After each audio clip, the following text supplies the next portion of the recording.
She's with the Asian Community and Cultural Center, and I'll let you take it away, Lee. Thank you. Hi, everyone. My name is Lee Kremer. I'm the Programs Manager at the Asian Community and Cultural Center.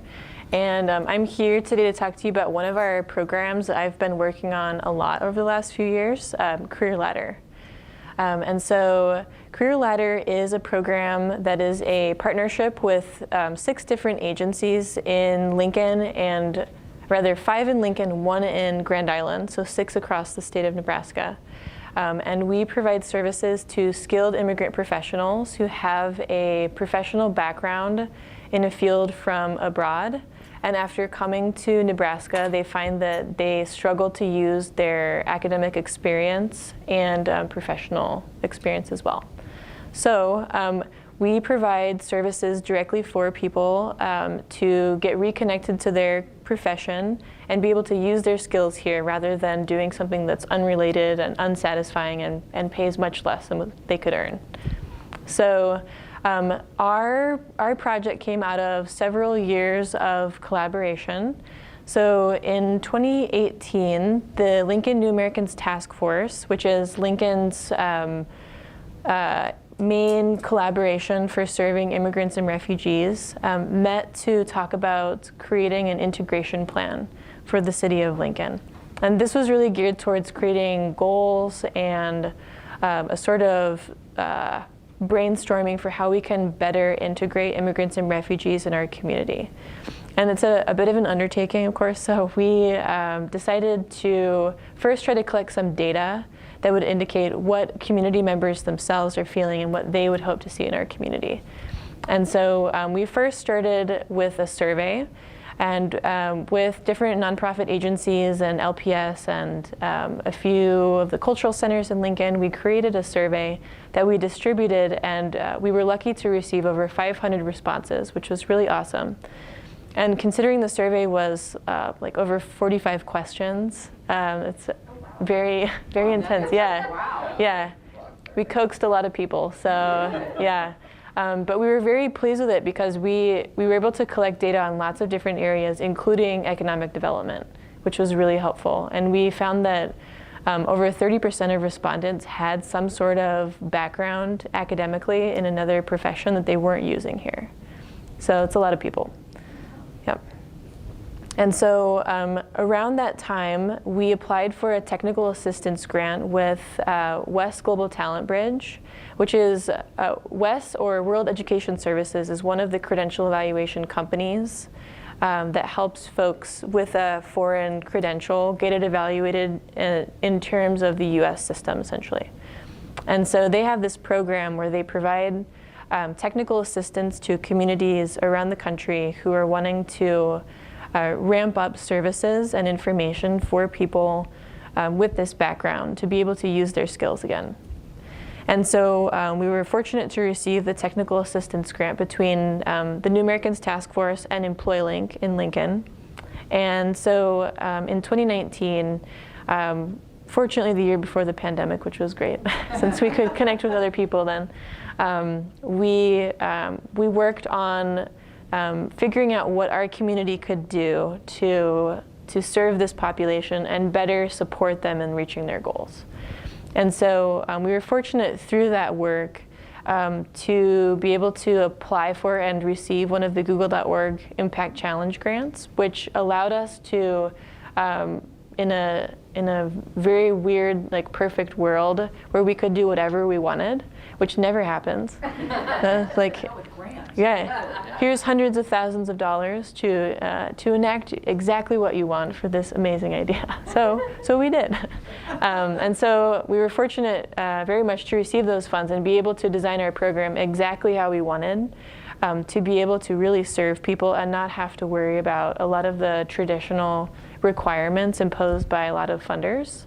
It's very, very flexible. And so we've launched our services this year. And we have basically a 3-part program that we're doing with our partners. So first we have our case management services. And in case management, we provide services to people where they're at. So we don't have any specific requirements for what each person has to achieve. We want to serve them so they can reach their own goals.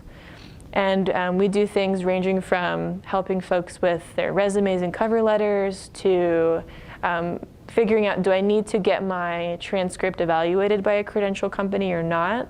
A lot of people think, I have to do that. Not necessarily. It can be a huge waste of time, and it can also cost a lot of money. And so if it's not aligned with your goals, don't do it. It doesn't make any sense. So we help people get connected so that if they want to be a licensed engineer again with the state of Nebraska, we can help you work towards that. Or if you want to be a technician now, using your experience and not wanting to go through the years of taking tests, that's also okay. We can help you do that too. So that's the case management services. And we have 5 agencies doing that. So I work at the Asian Community and Cultural Center, but we also have the Center for People in Need providing services, Lutheran Family Services, Catholic Social Services, and then in Grand Island, Multicultural Coalition. So our services are technically statewide, and thanks to the pandemic and Zoom, we can reach anybody pretty much anywhere at this point, as long as they have a device. So we serve people outside of Lincoln as well at this point. So our 5 professions that we focus on, we work on nursing, engineering, law, accounting, and education. But we have had clients outside of that as well. So we don't want to turn anybody away. We just give them the disclaimer, like, we don't have the expertise perhaps in your field yet, but we'll work with you to figure out what we need to do. So we've had respiratory therapists, internal medicine doctors, and others as well. And many of these people are doing things that's pretty shocking. We have one gentleman, he's an engineer, and he's currently selling shoes at Dillard's. And he's got over 20 years of experience managing teams of like dozens and dozens of engineers in Iran. So folks like him are vastly underemployed right now. And so we want to help connect them to opportunities that not only are a better use of their skills, but also will increase their self-sufficiency and be much more rewarding. So that's our case management services. And then we also have another program, the Connectors program, and that's a short-term mentorship program where we work with folks to connect them to a professional in their field currently working in Nebraska so they can learn more about the local landscape. So they can learn a little bit about licensure, they can hopefully meet a few people in their field that would grow their social network in that area. They can learn more about LinkedIn and the role of some of those online platforms in their profession specifically, and just make progress more towards figuring out more what they need to do to pursue their goals here. So our case managers are not in their field typically. We do have several people who are providing case management services that are skilled immigrant professionals, but not usually in the same field. So that really helps with the contextualized support, especially. And then we also have a third program, My City Academy, and that's through the Lincoln Commission on Human Rights in Lincoln.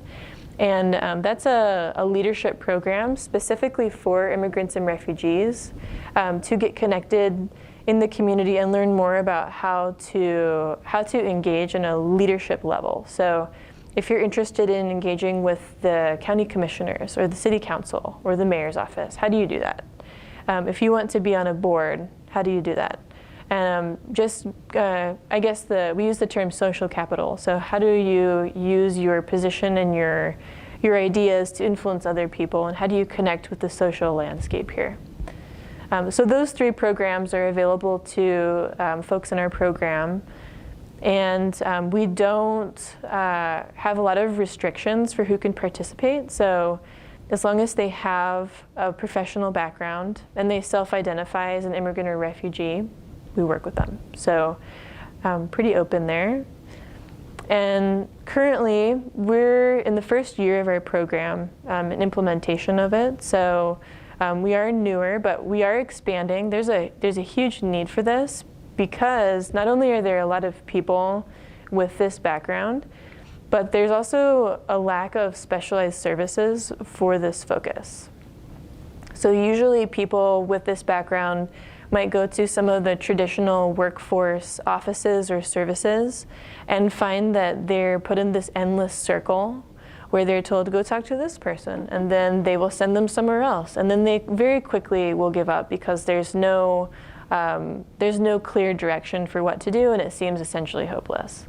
So a lot of people are quick to give up on that. And so we are finding that there's folks at a lot of different employers, for example, that are looking to move up within their companies. And with that, there's also a lot of interest in some employers too, as they talk about equity and inclusion, for example. How can I connect with my workforce to provide additional opportunities for these people that are so overly qualified for some of their jobs?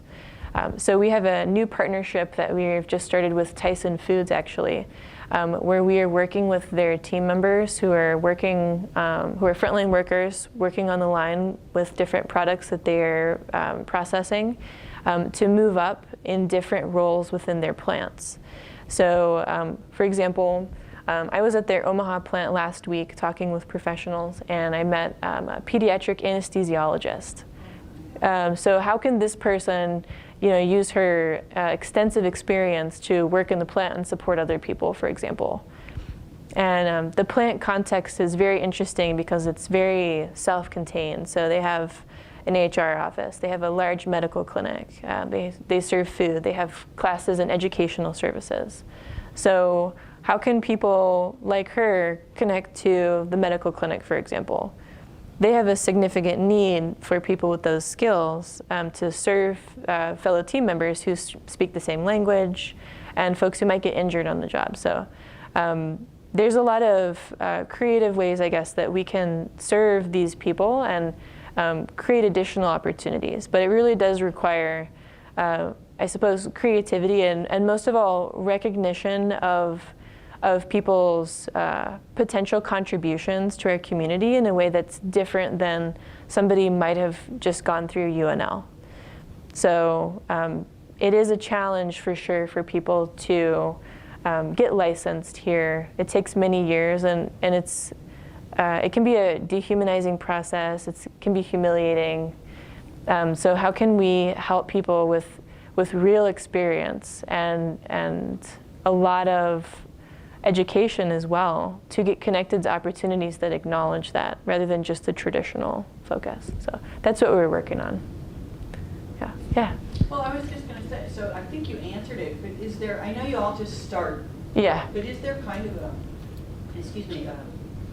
timeline? I mean, you said years sometimes for some of these people. Is it really, does it really, what's the hold up? I mean, why does what makes it so complicated? So there's a lot of factors. The biggest one is honestly English level. So if somebody comes here, many of these people, again, years and years of education and experience, but not the English level to be able to enter the system here.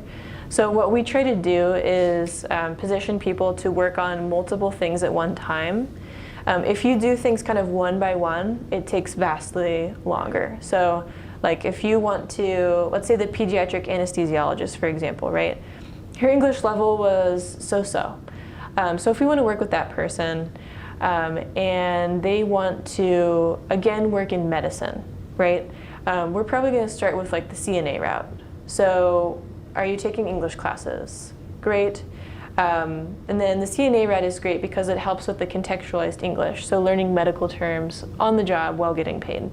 And so there are kind of layers of experience that you can get now that will build that faster than if you were just to go to English class.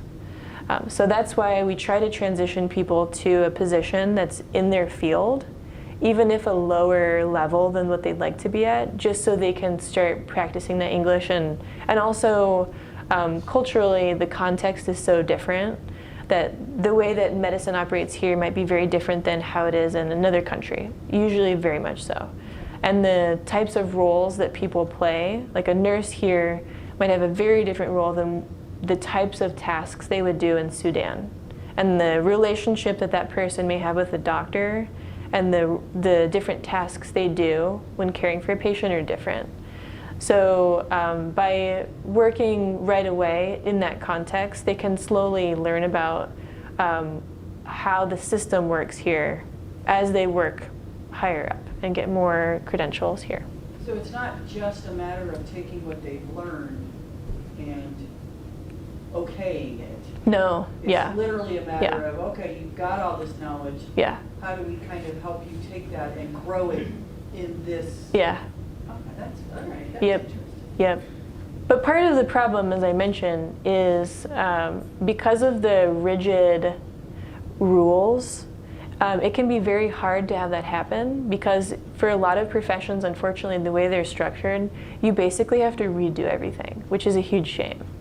So that's where the creativity comes in on the part of employers. And Tyson Foods is really awesome in that regard. I think they have some flexibility in the types of positions they have within their plants, more so than maybe a hospital would, for example. A little bit more creativity with the types of positions and the requirements for that. So it's easier to maybe move somebody into a healthcare role within the plant than maybe a hospital. Right, or a doctor's office. Yeah. Because it's so rigid. Yep. Oh, that is interesting. Yeah. Yeah.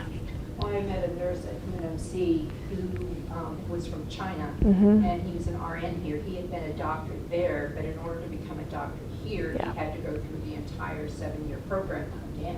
Yep. So he was an RN Yeah. instead, so he's still in the field, but Yep. unless he went back for that education. Definitely. So why the CN program rather than the RN program? Just as a stepping stone. Yeah, so CNA is easier for an English language learner to start with. And then depending, there is actually the nursing board, for example, not to get into the weeds, but they are actually very flexible with nurses. So as long as you can pass their exam and meet some of their requirements, they do work with folks who are from another country more than some other professions. So in this case, CNA is just great as a tool to learn the contextualized English. I just wondered because I know there's a huge nurses shortage. For sure. And just Yeah. starting with the CNA, you will have to continue. Yeah. On, and I think it's another year or two to Yeah. get your RN degree then. Yep. And luckily, one great thing about nursing here is that you can actually bypass that stuff. So as long as you meet the minimum requirements for what you completed in your country of origin, when you come here, you don't need to redo any education. There might be like a couple courses that you need to do, but there's nothing like you need to complete a entire degree at a U.S. certified program. That does not exist. That's cool. So are you plugging them in at SCC because they have an amazing nurse? Yes, Okay. yes. Yep. And we also have like a respiratory therapist right now that he's looking to start the program. So yes, connecting folks as they're interested. Yep. Are you seeing a lot of, I don't know what the proper term is, buy-in from SCC to kind of help with this? Or are they kind of treating it like a regular student coming in? I mean, are you getting kind of some considerations, or do you know what I'm? Yeah. Is SCC being a good partner? Yeah. The community colleges in our area are really great because they also offer adult ed classes, which is really awesome. So they already have a lot of staff that understand and have these students on campus already. So it's really just a matter of kind of connecting the dots and figuring out new ways to serve them, maybe that haven't been the practice yet. So yes, definitely. Yeah. Well, I'm In the not works. surprised, of course. Yeah. Yep. Yeah. So. I'm out of questions. I know. I know. Yeah. So, well, all right, I said that. One more question. So curiosity, though. Yeah. What do you see maybe being, you've identified a problem there. Mhm. Are you kind of maybe thinking, oh, on the horizon, we see this problem? Or is there something you're kind of, as the center that you're saying, oh yeah, now we've got, we kind of got a handle on this. Let's go back to Google and get more money to do this. Mhm. Is there something else that you're kind of seeing, a trend or something else happening that perhaps is kind of bubbled to the surface? Yeah, I think in our effort to provide services to people, I think the thing that's come up that's the biggest barrier that's kind of out of our control is employers. Ah. Yeah, because we can do everything we can to connect people to courses, redo your resume, meet a lot of people. But unless somebody will hire you, it's very frustrating. And we know of stories of people who've they didn't know how to re-enter engineering, so they went and completed a whole master's degree at UNL and then could not find a job at all. And so that's when we hear people, they're like, well, I might as well just go complete a master's for this because it'll help me. Not necessarily. It really, Not anybody. no. At this point, Yeah. nobody with a Yeah. that's just the state of Yeah. the world. It really probably won't make a difference, actually. So I think our biggest barrier right now is employers who recognize the legitimate benefit that hiring these people will make on their workforce. So how do you get the word out? How do you Yeah. educate them? Yep. Yeah. And so we're looking to partner with more employers who want to change how they, not only how they hire people and how they recognize talent, but also how they look at their current workforce and identify people who could be promoted with certain training or a different way of looking at their skills, I guess. So yeah, employers for sure is the biggest one. Yeah. Well, Kawasaki's hiring. Mhm. The speaker here said they were going to be hiring around 500 people. Yep. Kawasaki, I actually spoke with Brian Seck recently, yeah. So he should be very familiar Yeah. with that, so He I'm wa- glad to know. He was involved in the founding of our program as well. So it'll be interesting to try to connect folks there. We haven't, since we're so new, we're still we're still working on making these connections. But yeah, there's some really interesting opportunities at places like Kawasaki that do manufacturing, especially for engineers. Looking to plug into a role above just a assembly role or something like that, and into some of the technician jobs and those kinds of things. So, yeah, Well, good luck. yeah, thank you. I Yeah. think two more things also. One of them, the misunderstanding of some of my friends, came from Mhm. Iraq. They have a nursing degree, but they said, okay, if we get a master's degree in nursing, we will get a job. But Right. that's not the case. You have to pass the exam. Yeah. And I have a friend, he has 2 master's degrees Yep. now and doing his PhD, and he still cannot work as a nurse because Yep.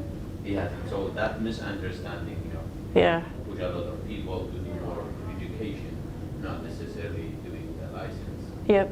And the other thing is, I didn't have the experience because I graduated from American University, but a lot of my friends. It's very hard to get your transcript from the country because they said you're not giving transcript because Right. you're leaving us. Right. Yeah. Yeah. And we're Right. just not gonna Yeah, let it. yeah. One way Yep. to make it a little bit more easy, if for example, if I'm going to UNL, the UNL, send them an official letter Yeah. saying we need this student and he's in. I said, okay, these letters come from America. This guy should be important. We give him a transcript. Yeah. Yeah. Yeah. That would, a lot of times. Yep. Yep. Yeah, and to your point, so a lot of people, depending on where they come from, it can be really hard to get your transcript. So there's a new program through World Education Services. They think they're one of the first in the country to try to do this, where if you're from one of, I believe, 7 different countries, they can work with you to reconstruct your transcript based on you having a few documents. So maybe not the certified version, but something else like a certificate of completion of the program or something like that. So they're getting more creative, knowing if you're from Aleppo in Syria and your school was destroyed, you will not get a transcript. Right. And so how do we work with people who clearly completed a program, but you just can't get it? So Because it doesn't exist. it doesn't exist, and it will never, probably, Right. yeah. So, So it's a problem when you come from the UK as well. yeah, yeah, yeah, yeah. What do my school level, Yep, college level certificates mean here? yeah, I could use some words, but let's just say not a lot. yeah, yeah. And then they say, oh, well, you've got an honours degree. Okay, that Yep. I can kind of equate that, but it's the same problem. Yeah, But it's not the same. It's Yeah. different. Yep. Therefore, so I empathise with everything that you're talking about. yeah, yeah. So are some of them plugging in to be interpreters? Because I know Yeah. that, especially in the hospitals and or even probably the police or any of the clinics that they Mhm. have a language barrier? Are any of them, because there's a need for that. Yep. Are they plugging into that or trying to plug into that? Yes, definitely. So that's another, that's a great opportunity for people not only again to perhaps earn a higher wage for something that, especially like certified court interpreters, that's a great role for folks, especially who are lawyers. So yes, and that's another way for people to learn that contextualized English again as they work towards other things as well. So for sure, yeah. Yeah. How did you get involved with this, or what was your journey to here? Yeah, so I've done a few different things since I graduated. I graduated a few years ago from UNL, and I started as a refugee resettlement case manager. So I started off with, let's see, I was working with refugees during the big push at the end of the Obama administration, and I learned a lot about the barriers that people face when they come here. And so I just developed an interest in this work and what communities can do to be more supportive of newcomers when they come here. And then I worked at a couple of different agencies that do more like macro level policy type work in that area, and then got involved with the New Americans Task Force more, and I was actually the co-chair for 3 years of the task force. So I just really interested in how communities can address these barriers, and collaboration can solve more of these problems. And so luckily everybody was supportive enough of my wild ideas to consider some of these things. And so we've had a really great collaboration and team over the years of several agencies who've worked together on these goals. And so at the Asian Center now, I've been there for a few years, and they've been super supportive of this work. And so, yeah, just it's a really supportive community that we have to work towards these things. So, yeah. Anybody else have final questions, comments? Wait. Because I said that before. Yeah. Well, thank you, Lee, Yeah, so thank you. much. And here is a coffee cup Thank for you. Thank you. Thank you all for being here today. Next week we are going to have Kelly Ross with Echo Collective from the Refinery. And week following we'll have Christina Oldfather from Lincoln Partnership of Economic Development. So we invite you back in the coming weeks. Stay, have more coffee, mingle, hang out, and if you've got more questions for Lee, feel free to ask. And thank you so much. And work up this Thursday. Yay! Absolutely.